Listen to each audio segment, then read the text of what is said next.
Now time for the nation's sharpest opinion. Viewers, Mark Zuckerberg has confessed, Mark Zuckerberg of Meta, earlier Facebook, has now confessed that he, along with other big tech companies, are partners with the American deep state. By deep state, I mean CIA, FBI, State Department and other secret assets of the American government known only to the White House. So Mark Zuckerberg has admitted effectively that over the years, these big tech companies have worked with them to advance the interests of the American deep state. This has now been published everywhere. The recent events in Bangladesh rode on the back of the involvement of the same American deep tech companies who the CIA, FBI and the American secret agencies work with. Muhammad Yunus, who has been flown in by the Americans, I think, to lead Bangladesh, has, as per several emails, of which I have copies with me today, put out by WikiLeaks, he has been over the years in very, very close correspondence with the Americans, particularly when Hillary Clinton was Secretary of State, with her specific personal teams when she was Secretary of State. The Americans have been helping Muhammad Yunus set up his Grameen Bank. They have worked towards advancing the interests of Grameen Bank business-wise, and they've also been working to get him to agree to enter Bangladeshi politics. According to these emails and correspondence, this effort has been going on since 2007, which means that for the last 16 years or more, the Americans and Muhammad Yunus are working together. The way in which Muhammad Yunus, who is a political nobody, has been made the head of Bangladesh makes him a role model to people like Rahul Gandhi.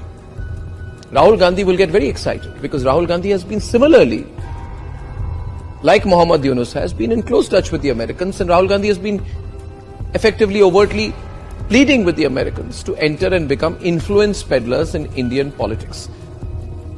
Now, ladies and gentlemen, since Narendra Modi went to Moscow recently and defied the Western media expectations that he would distance himself from Vladimir Putin, the American State Department, the American Embassy in New Delhi, and its deep state assets and machinery have become overactive.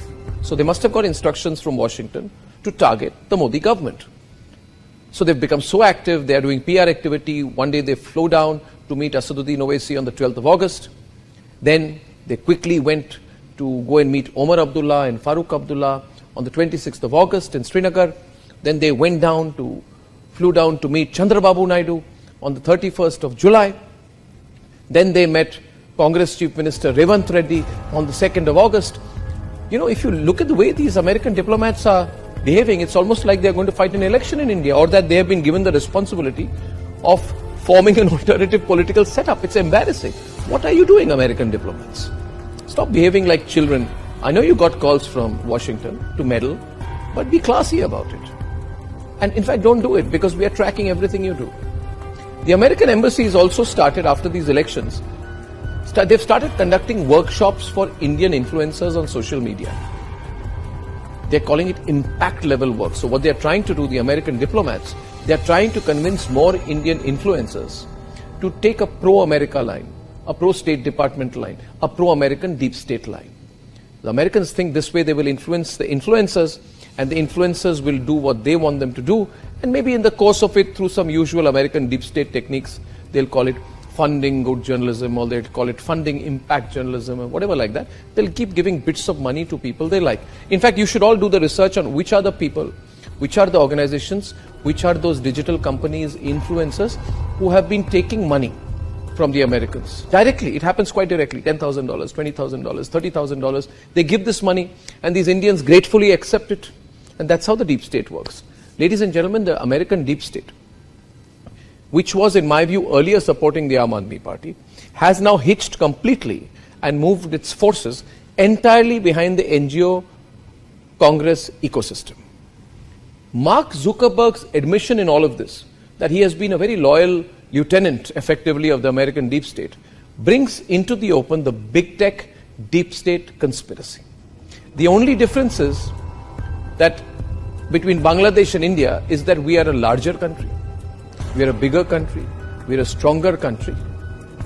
And by putting out this kind of information, like I am doing to you right now, like Republic is constantly putting out to you, we are doing this because we are preparing you, the viewers and supporters of the Republic Media Network, and the people of India, We are preparing you to be prepared for the onslaught of this conspiratorial, dangerous American deep state, American big tech, along with some political parties and leaders in India, their attempt to carry out an onslaught on Indian democracy.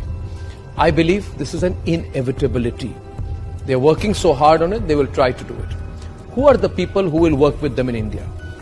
Well, it could be the same people who are questioning the EVMs, the same people who are questioning the whole electoral process in India, and are therefore creating a narrative on behalf of their American bosses that Indian electoral democracy has failed.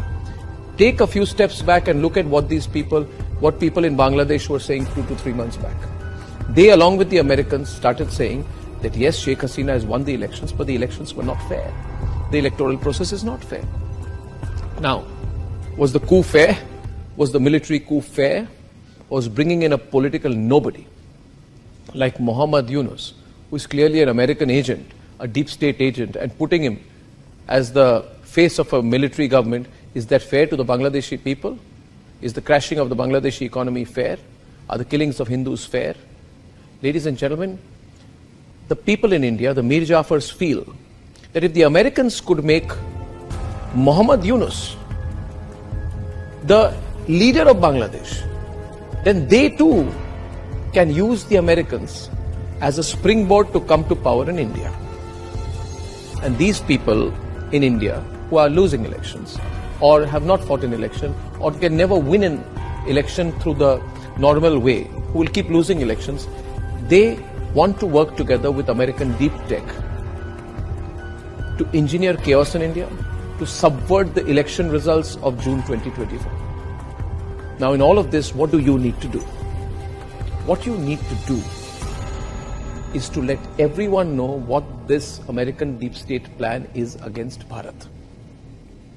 To forward this video, to tell every Bharatiya that this American conspiracy against India's supreme national interest has to fail.